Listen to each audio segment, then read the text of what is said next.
Bismillahirrahmanirrahim. Qala al-musannifu rahimakumullahu ta'ala wa nafa'na bihi wa bi ulumihi wa barakatihi fid dharain amin.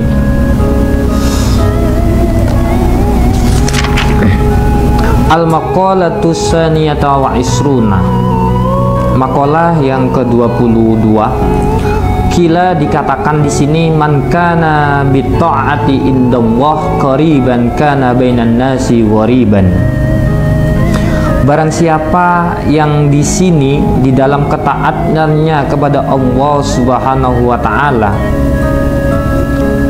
ketika dia taat kepada Allah Subhanahu wa taala, kana bainan nasi ghariban, maka dia akan terasing dari manusia, di antara manusia. Jadi ketika kita taat kepada Allah Subhanahu wa taala, kita mencoba untuk mendekatkan diri kepada Allah Subhanahu wa taala, maka di dalam diri kita itu kita terasa terasingkan. Kenapa kok kita terasingkan dari antara manusia? Karena kita menyibukkan seluruh waktu kita dengan taat kepada Allah Subhanahu wa taala.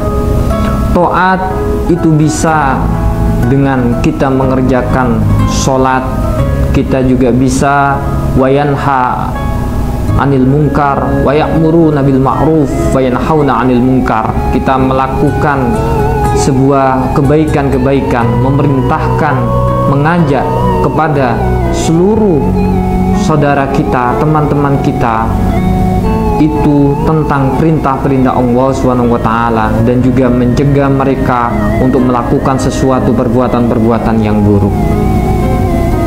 Kita berbuat baik sekecil apapun, kita ajak mereka untuk melakukan sebuah kebaikan, dan sekecil apapun sebuah kejelekan, maka kita harus bisa mencegahnya. Dengan cara apa?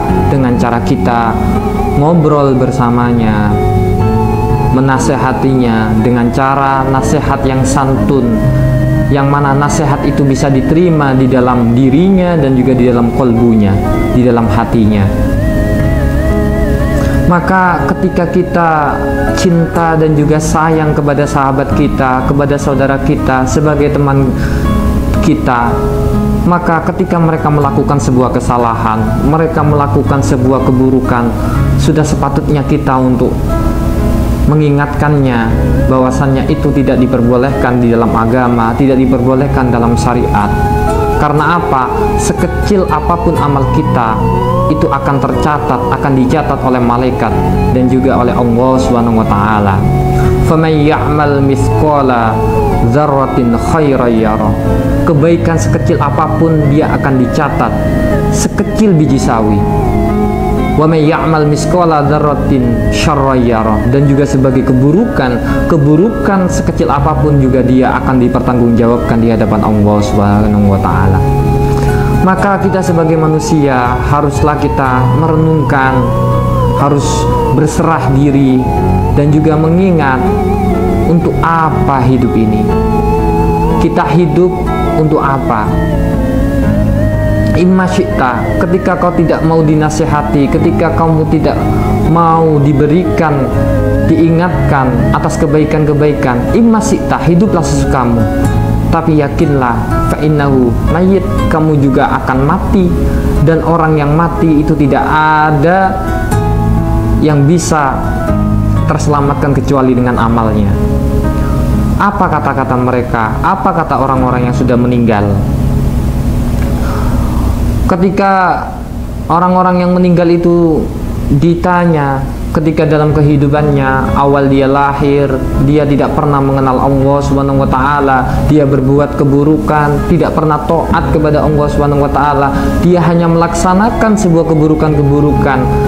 Kebaikannya pun itu tidak sebanding dengan kebaikannya, dengan keburukannya. Maka apa yang dia lakukan sampai ajal itu menjemput dan dia naudzubillah, dia meninggal dalam keadaan su'ul khotimah.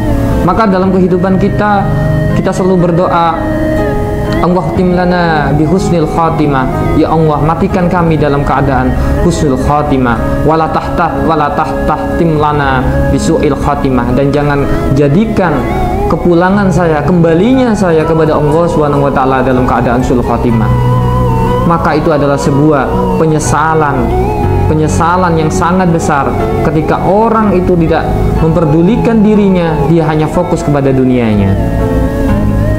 Maka mereka berkata, ya Allah, absorna, mata kami setelah melihat, wasami'na, telinga kami setelah mendengar jeritan-jeritan dari orang-orang yang telah berbuat keburukan, jeritan-jeritan pekikan dari siksaan api neraka. Maka mereka berkata, farji'na, kembalikan kami dunia, na'mal solihah, kami akan melakukan sebuah amal-amal yang soleh, fa'innahu mukinun, karena kami yakin-yakinnya. Tapi apalah daya, penyesalan itu sudah tidak bermakna lagi, karena kamu telah mati, kamu telah kembali kepada Allah Subhanahu wa taala, dan itu adalah penyesalan yang sangat besar. Jangan sampai kita menyesal nantinya di kemudian hari. Maka fokuslah kita terus mendekatkan diri kepada Allah taala dengan amalan-amalan, dengan sholat, dengan zakat, dengan kegiatan sholat sunnah di malam hari. Kita bersimpu sujud di hadapan Allah Subhanahu wa taala, dan kita beristighfar, mengingat kesalahan-kesalahan kita, dan sampai pada ujungnya hati kita mulai lemah, mulai lembut, dan kita berserah diri hanya kepada Allah Subhanahu wa taala.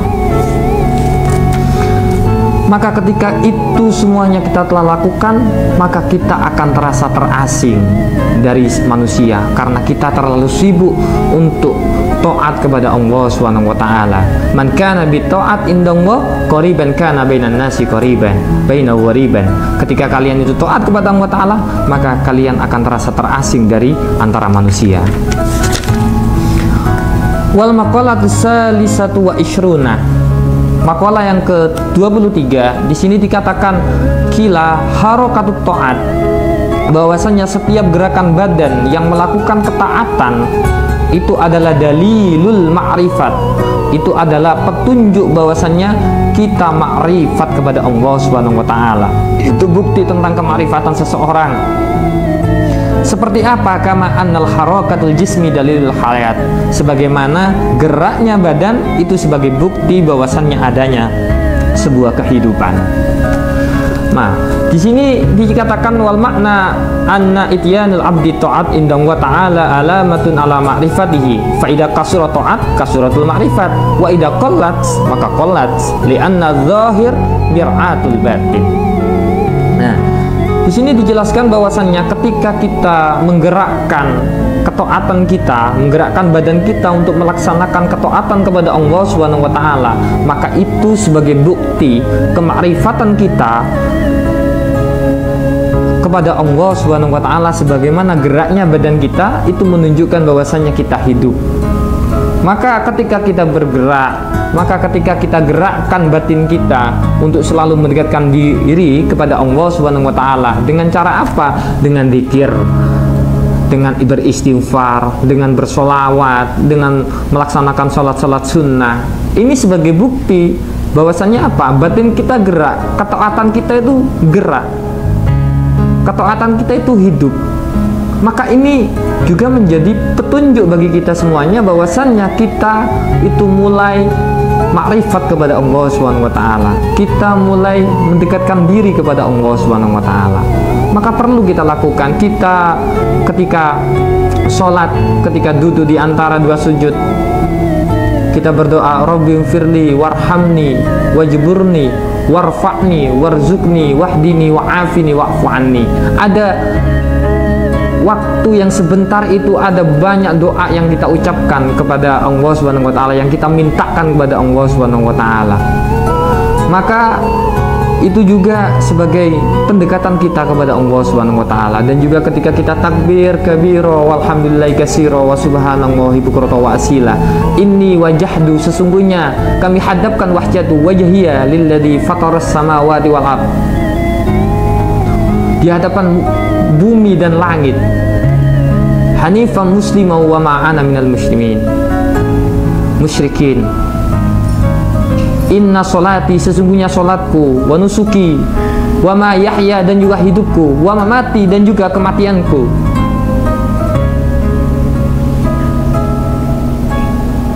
bahwasannya sesungguhnya ketika kita hadapkan diri kita kepada Allah Subhanahu wa taala dengan menunjukkan itu, inni wajjahtu wajhiya lilladzi fataras samawati wal ardh hanifan musliman wa ma ana minal musyrikin. Inni wajjahtu wajhiya lilladzi fataras samawati wal ardh hanifan musliman wa ma ana minal musyrikin. Inna sholati, sesungguhnya salatku, wa nusuki, dan juga ibadahku, wa mamati, wa mayahya, kehidupanku, wa mamati, lillahi, hanya untuk kepada Allah Subhanahu wa taala. Aku pasrahkan kepada Allah Subhanahu wa taala. Inilah tingkat ketakwaan kita kepada Allah, bahwasannya di dalam sholat kita itu banyak doa-doa yang perlu kita ucapkan, yang perlu kita renungkan dalam arti-arti itu agar kita bisa memantapkan diri ketika sholat.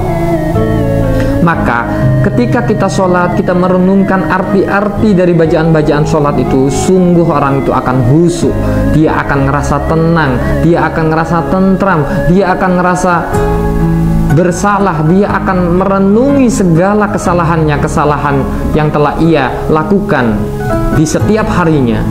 Maka kita diingatkan itu dengan 5 kali dalam beribadah. Kita digerakkan dalam 5 kali, yakni sholat duhur, asar, maghrib, isya, dan juga subuh. Nah, inilah waktu kita untuk berdekatan dengan Allah Ta'ala. Kita berduaan dengan Allah Subhanahu wa taala. Maka ketika itu perbanyaklah berdoa kepada Allah Subhanahu wa taala.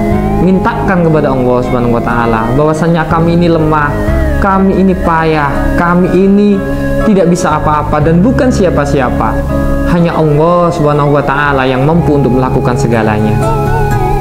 Kalaulah kita ditakdirkan untuk tidak baik, kita ditakdirkan untuk tidak menjadi sesuatu yang bisa diterima oleh seseorang, kita ditakdirkan untuk yang menurut kita itu kurang baik, maka percayalah di situ ada ampunan Allah. Maka ketika kita diterima, terkena penyakit, kita terkena musibah, bersabarlah. Maka kita hanya bisa bersabar, karena pada dasarnya ada pahala yang lebih besar daripada jihad, ada pahala yang lebih besar daripada zakat, ada pahala yang lebih besar daripada umroh, ada pahala yang lebih besar daripada jihad fisabilillah, yakni ketika kita menerima takdir dari Allah Subhanahu wa taala. Raditu billahi robba. Ketika kita ridho terhadap apa yang telah ditakdirkan kepada Allah Subhanahu wa taala kepada kita. Ketika kita menerima itu semuanya dengan kelapangan hati, maka disitulah kita sudah sampai kepada puncaknya, yang mana puncak dari segala iman itu adalah ketika kita ridho terhadap takdir yang telah ditakdirkan Allah Subhanahu wa taala kepada kita. Kita tidak minta menjadi orang jahat, kita tidak minta menjadi orang baik. Allah Ta'ala yang mentakdirkan itu semuanya. Maka apalah daya orang-orang yang ketika itu ditakdirkan menjadi anak, naudzubillah, yakni anak di luar nikah, yakni anak hasil zina. Lalu orang tuanya juga dia selalu bertengkar dan juga berpisah, dia tidak pernah mendapatkan kasih sayang dari kedua orang tuanya. Apakah dia minta itu? Dia tidak minta, dia ditakdirkan oleh Allah SWT sebagai orang tersebut. Lalu ketika dia menikah, dia juga mendapatkan suami yang kurang baik, dia mendapatkan suami yang mana suaminya juga tidak ada iman di dalam hatinya, sampai dia juga ditinggalkan.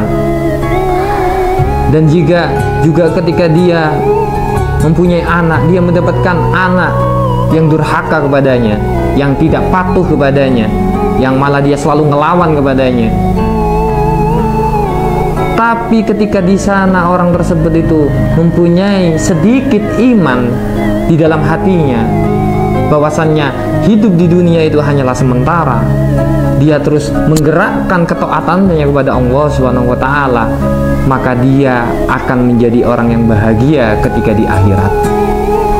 Bahwasanya kehidupan di dunia ketika kamu ditakdirkan baik buruk, itu adalah sudah takdir ilahi yang telah ditakdirkan, yang telah digariskan oleh Allah Subhanahu wa taala. Bagaimana kita bersikap? Apakah kita mau menerimanya ataukah kita tidak menerimanya? Itu yang perlu kita tekankan. Jangan pernah mengeluh terhadap apa yang telah ditakdirkan Allah Subhanahu wa taala. Perbaiki iman dengan cara apa? Harokatut taat, dengan menggerakkan ketaatan kita kepada Allah Subhanahu wa taala. Wal maqalatur rabi'atu wal isruna. Makalah yang ke-24, qala Nabi Muhammad SAW, aslu jami'il khotoya, bahwasannya asal dari segala dosa itu adalah hubbud dunya, yakni cinta dunia. Wa aslu jami'il fitan, adapun asal dari segala banyaknya fitnah itu adalah man'ul usur, mencegah 1/10, dan juga wazakatu, dan juga mencegah zakat. Di sini dikatakan bahwasanya Nabi Muhammad SAW bersabda bahwasanya asal dari segala keburukan itu adalah cinta dunia. Yang dimaksud cinta di sini adalah mazada anil hajat, yakni ketika kita cinta terhadap sesuatu yang mana sesuatu itu melebihi dari kebutuhan kita. Bukan kita dilarang untuk cinta kepada dunia, kita mengejar dunia, tidak. Bahwasannya ketika kita mempunyai dunia dan kita memberikan dunia tersebut itu di luar kebutuhannya kita, maka ini yang dimaksud dengan asal dari sebuah keburukan. Karena apa? Maka akan hasilnya ketika kita mempunyai banyak harta, mempunyai banyak uang dan lain sebagainya, ketika itu tidak ditasarufkan untuk sebuah kebaikan, maka ini akan menjadi sebuah keburukan. Karena apa? Dia akan berfoya-foya, dia akan membeli sesuatu yang tidak dibutuhkan untuknya. Maka dia ini yang yang dimaksudnya, dia melakukan sesuatunya itu melebihi dari sebuah kebutuhannya. Maka kita harus bisa untuk membelanjakan apa yang kita punya untuk kepentingan agama. Maka ketika kepentingan itu sudah masuk di dalam diri kita, maka kepentingan harta itu kita tasarufkan dengan yang baik, maka itu akan menjadi amal jariah kita. Karena apa? Sebagai muslim kita harus menjadi orang kaya. Sebagai muslim kita harus menjadi orang yang punya. Karena apa? Orang yang punya, orang yang kaya, itulah yang bisa membangun masjid. Mereka yang bisa memberikan fakir miskin. Mereka yang bisa membantu pendidikan anak-anak yatim, anak-anak yang kurang mampu. Maka ketika kita tidak punya, maka kita akan disibukkan dengan kehidupan kita sendiri. Bagaimana kita akan membantu orang lain ketika kita sibuk dengan kebutuhan kita sendiri? Maka perlu kita harus semangat berjuangkan, harus kita punya keyakinan, punya optimis bahwasanya seorang muslim dia wajib kaya, seorang muslim wajib mempunyai harta agar kita bisa membantu mereka. Man bana masjidan banallahu baitan fil jannah. Barang siapa yang membangun masjid, maka Allah Ta'ala akan membangunkan rumah di surga. Nah, kalau kita nggak punya, kita tidak bisa memberikan, mentasarufkan harta kita kepada sebuah kebaikan, bagaimana kita bisa membantu mereka? Bagaimana kita bisa membantu masjid? Bagaimana kita bisa membantu fakir miskin? Bagaimana kita bisa membantu anak-anak yatim di luar sana yang mana mereka membutuhkan sebuah pendidikan? Maka ini harus ditanamkan dalam diri kita. Memang harta tidak dibawa mati, harta hanya ditinggalkan di dalam dunia. Tapi ingat, harta kita itu akan juga bisa menolong diri kita nantinya di akhirat. Dengan apa? Dengan amal jariah tadi. Karena hanya amal jariah yang itu yang akan mengalir nantinya di dalam kuburan, di dalam akhirat. Dari amal jariah itulah akan mengalir terus pahala-pahala kita nantinya ketika kita sudah meninggal. Iya, kalau anak kita itu soleh dan juga solihah, selalu mendoakan kita. Kalau anak kita nggak soleh, tidak ada jaminan anak kita soleh dan juga solihah. Kita hanya bisa berikhtiar agar mereka menjadi anak yang soleh dan juga solihah, dan kita selalu berdoa agar mereka menjadi anak yang soleh. Waj'alni minas solihin. Kita berdoa, jadikanlah anak-anak kami, anak keturunan kami sebagai anak yang soleh dan juga solihah. Agar apa? Agar itu yang bisa nantinya ketika kita sudah meninggal, ada orang yang akan mendoakan kita. ada anak-anak kita ketika kita berada di kuburan, kita berada di alam barzah antara alam dunia dan juga akhirat, yakni di alam barzah tersebut. Ketika siksaan kubur itu terjadi, ada anak kita yang akan mendoakan kita. Dan ketika kita mau meninggal, ketika kita mau syakaratul maut, ada anak yang membisikkan kita, membisikkan di telinga kita dengan bacaan la ilaha illallah Muhammadur Rasulullah SAW. Sungguh beruntung ketika kita sebagai orang tua, kita ketika mau bertemu dengan Allah Ta'ala, kita dijemput mau ajal, masih ada orang yang membisikkan di telinga kita, yakni anak cucu kita, dan menuntun kita untuk melafalkan kalimat la ilaha illallah Muhammadur Rasulullah SAW. Dan kita ditakdirkan sebagai orang yang meninggal dalam keadaan husnul khotimah. Amin amin ya rabbal alamin. Wal maqalatul khamisah wa isruna, di sini maqalah yang ke-25 dijelaskan al-muqirru bitaksir. Kepribadian yang selalu merasa kekurangan dalam melakukan ketaatan, bitaksir abadan mahmudun, maka dia akan selalu dipuji, maka dia selalu mempunyai sifat-sifat terpuji. Wal iqraru bitaksir alamatul qabul, dan ketika dia mengakui akan kekurangan atau kelemahan dalam melakukan ketaatan, taat kepada Allah Ta'ala, maka itu adalah tanda-tanda diterima amalnya. Karena dengan demikian itu akan menunjukkan bahwasanya isyaratun ila adamil ujbi wal kibar, itu tidak adanya sifat ujub dan juga takabbur di dalamnya.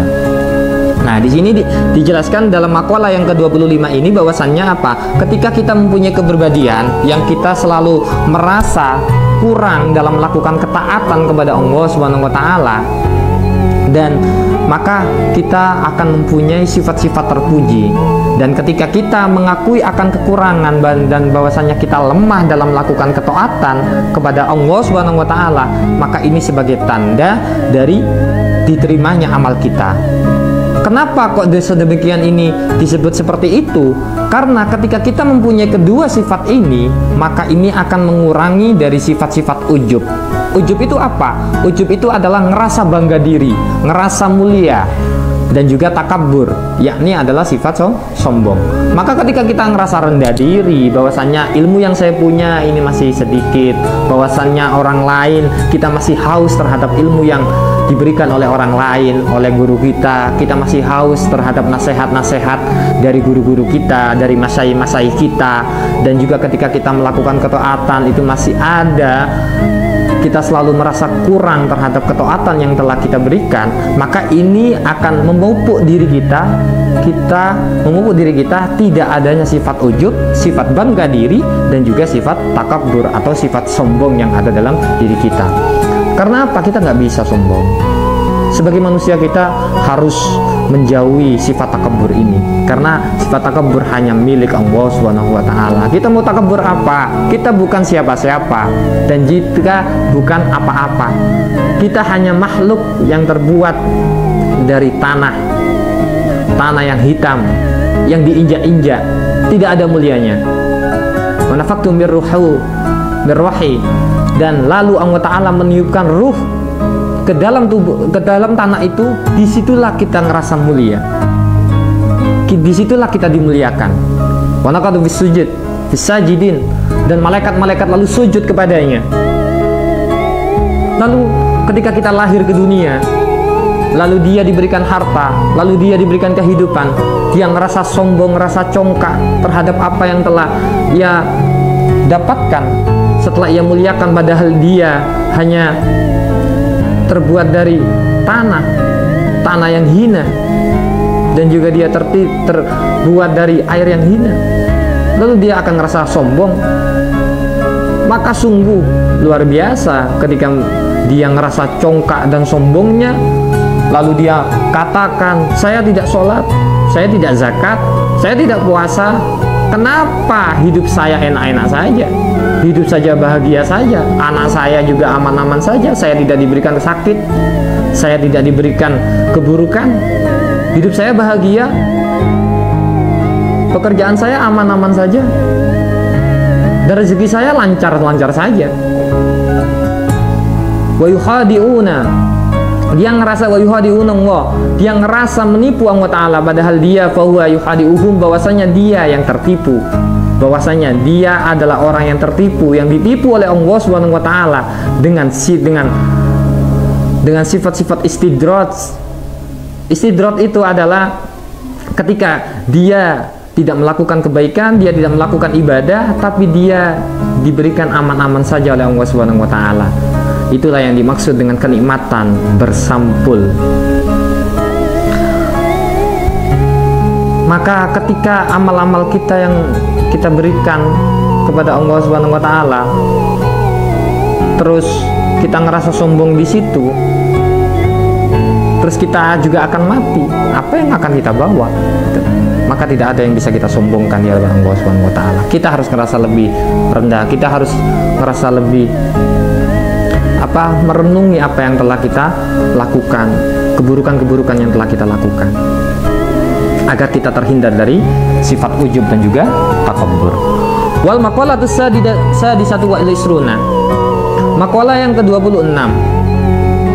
Di sini dikatakan bahwasannya kila kufranin nikmatul kufur terhadap nikmat yang telah diberikan Allah Subhanahu wa Ta'ala itu adalah lu'mun, termasuk perbuatan-perbuatan yang tercela. Ada musyukri li nikmat dalilun ala dana'atin nafsi. Maksudnya adalah ketika kita itu kufur terhadap nikmat yang telah diberikan Allah Subhanahu wa Ta'ala, maka itu menunjukkan bahwasannya rendah dirinya kita sebagai manusia.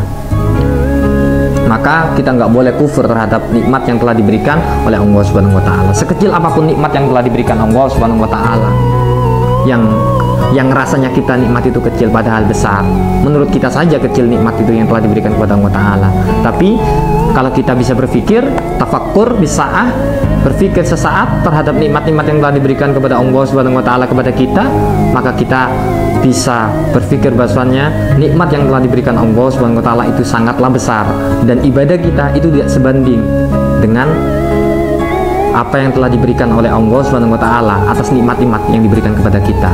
Maka ibadah sholat, ibadah zakat, ibadah puasa, ataupun ibadah-ibadah yang lainnya, ketika ditukar, ketika dibandingkan dengan nikmat yang telah diberikan kepada kita oleh Allah, maka itu tidak sebanding, sepersen pun tidak ada bandingannya dengan nikmat yang telah diberikan Allah Ta'ala kepada kita semuanya.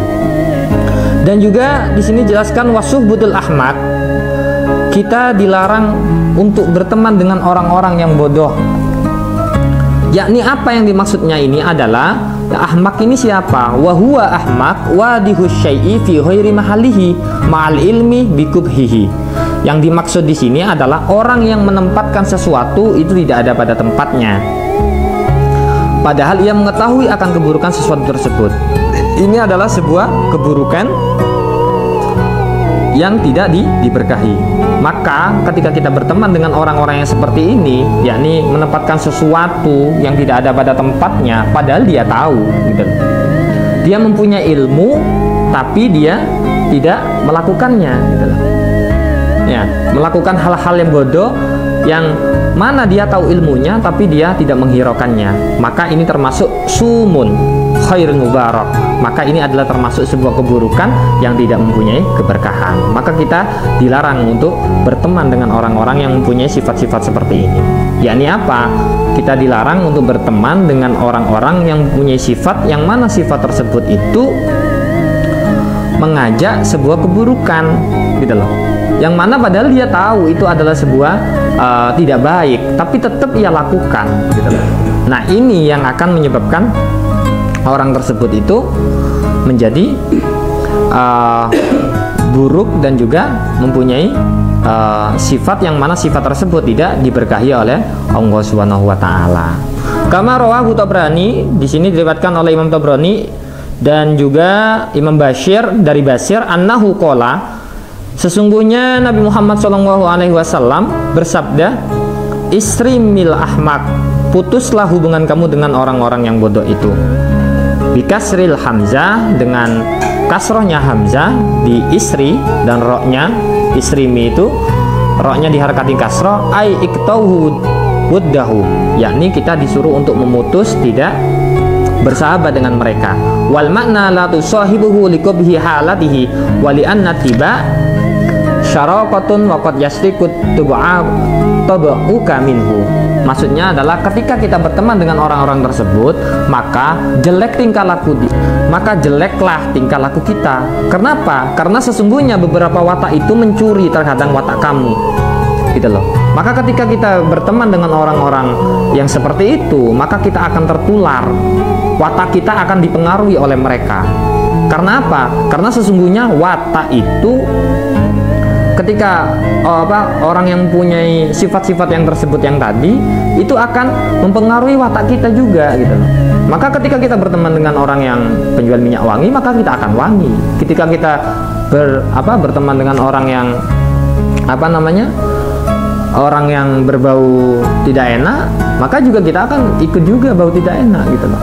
Maka sahabat atau teman itu juga mempengaruhi kepada kita juga, gitu loh. Maka jangan sampai kita salah dalam memilih sahabat, jangan sampai salah memilih teman. Karena apa? Teman itu bisa mempengaruhi watak kita. Teman itu bisa mempengaruhi tingkah laku kita. Ketika tingkah laku kita itu bisa dipengaruhi, sedangkan kita tidak mempunyai keyakinan dan kita tidak mempunyai prinsip, yang mana prinsip di dalam diri kita, maka kita akan terbawa oleh mereka. Nah, inilah yang dilarang oleh Nabi Muhammad SAW. Malah putuslah sahabat dengan orang-orang yang seperti itu. Yakni apa? Orang yang bodoh, yang dia tidak menempatkan sesuatu yang bukan pada tempatnya, padahal dia tahu terhadap ilmunya. Warawahu Tirmidzi an Ibnu Umar wa anan Nabi sallallahu alaihi wasallam khoslatani man kana fihi kataballahu syakiran. Di sini diriwayatkan oleh Imam Tirmidzi bahwasannya ada dua perkara.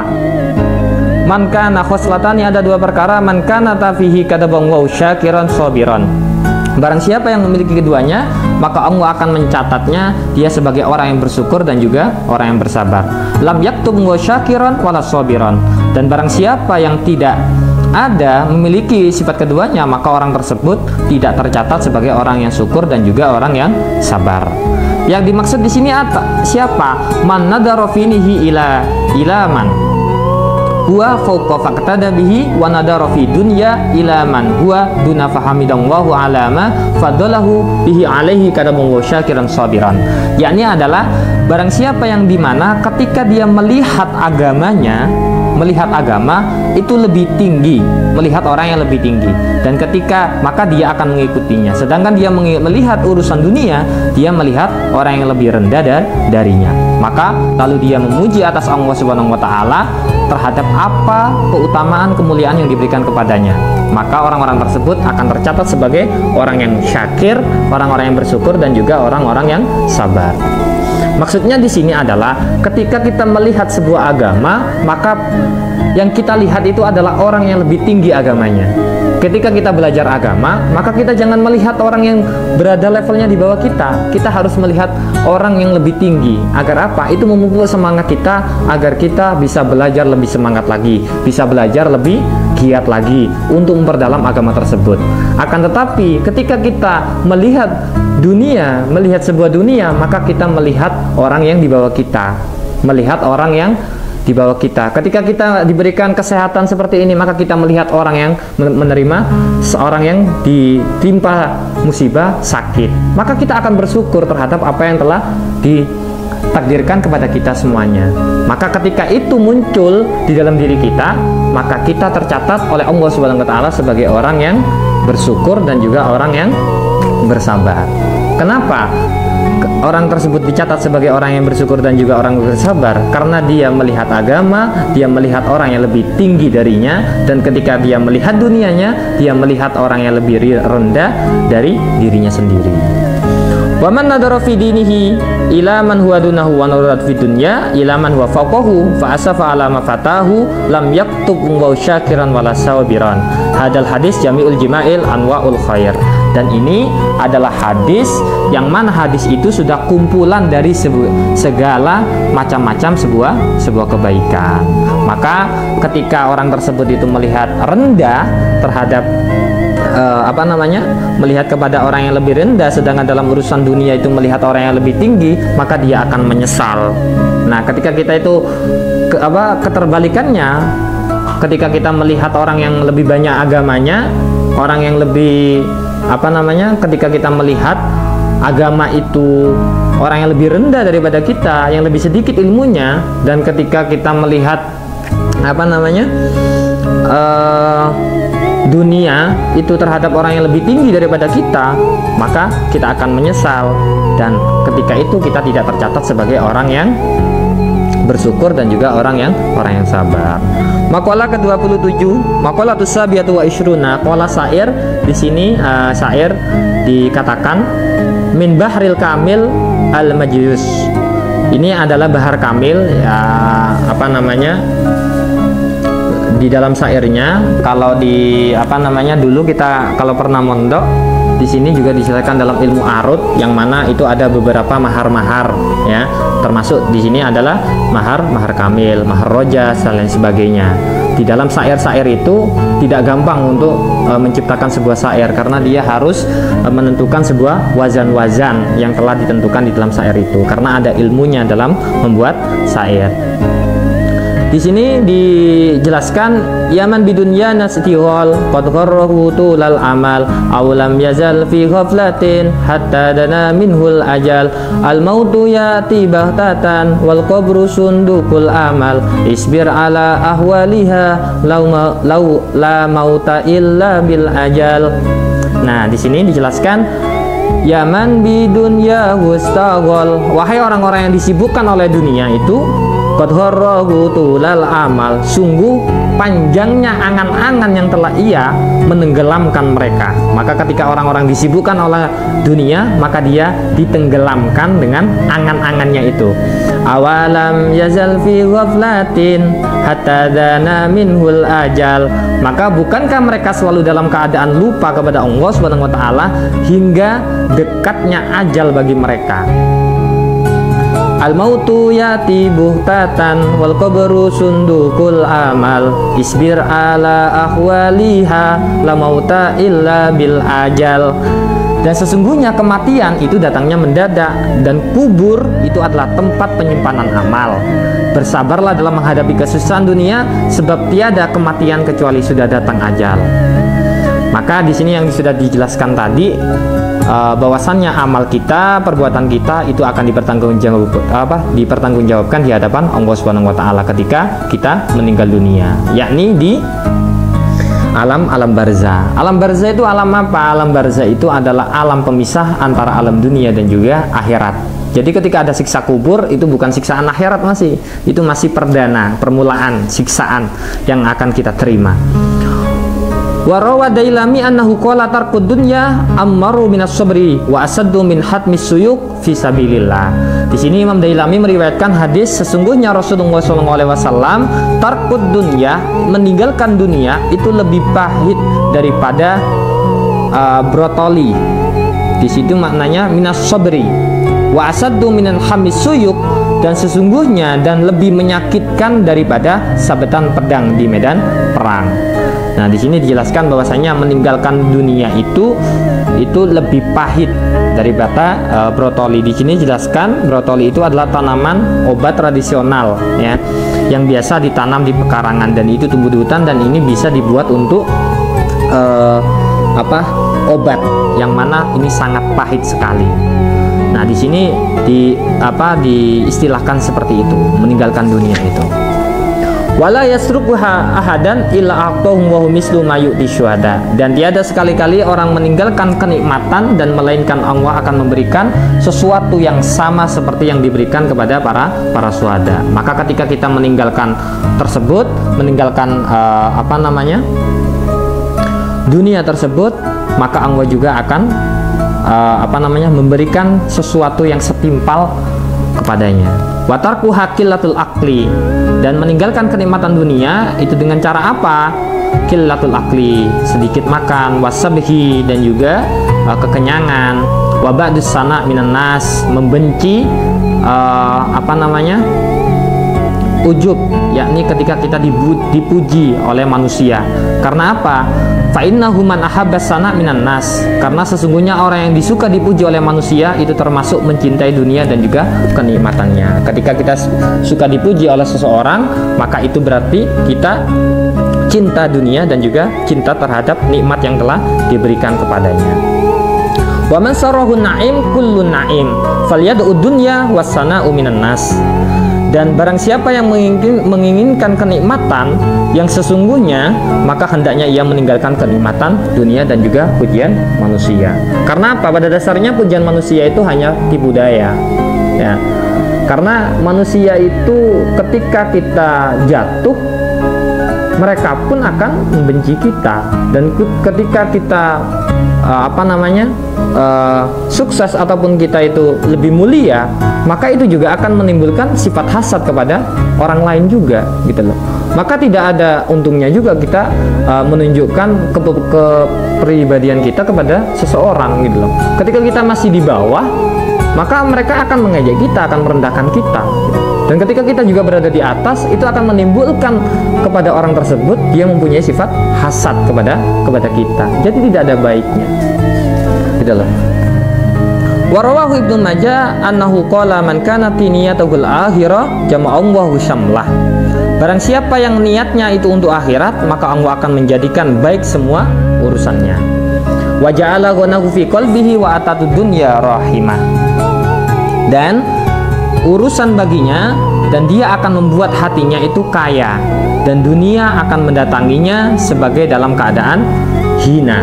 Jadi hina, dunia yang datang kepadanya itu dianggap hina ketika kita itu niatnya adalah akhirat. Tapi ketika itu sebaliknya, kita barang siapa yang niatnya itu untuk dunia, maka Allah Ta'ala itu akan mencerahberaikan segala urusannya, dan Allah akan menjadikan kefakiran di depan kedua matanya, dan dunia tidak akan mendatanginya kecuali sebatas apa yang telah tertulis di dalamnya. Maka ini yang harus kita tanamkan, bahwasanya kita itu niatnya dunia atau niat akhirat. Ketika kita niat dunia, maka dunia dan akhirat akan kita dapatkan. Akan tetapi ketika kita niat akhirat, maka dunia dan akhirat maka kita akan dapatkan. Akan tetapi kita ketika niat untuk dunia saja, maka hanya dunia saja itu saja yang akan kita dapatkan, akhiratnya kita tidak mendapatkan, gitu loh. Dan Allah Ta'ala, azab yang ditakdirkan Allah Ta'ala untuk orang-orang yang hanya niat untuk dunia saja, itu adalah diceraiberaikan kehidupannya di dunia. Sedangkan pahala atau imbalan yang diberikan kepada orang yang itu niatnya itu untuk akhirat, maka akan dipermudah segala urusannya, dan hatinya itu akan ditetapkan di dalam hati yang baik, hati yang jernih, hati yang bersih. Dan ketika dunia itu datang kepadanya, maka dunia itu akan terasa hina. Wallahu a'lam bishawab. Baik, terima kasih. Semoga bermanfaat. Ini adalah sebagai pengingat bagi kita semuanya, dan juga sebagai nasihat bagi kita, bahwasannya apa yang telah kita kerjakan ini semoga menjadi pahala kita nantinya, dan juga amal kita di akhirat. Al-Fatihah. A'udzubillahi minasyaitonir rajim. Bismillahirrahmanirrahim.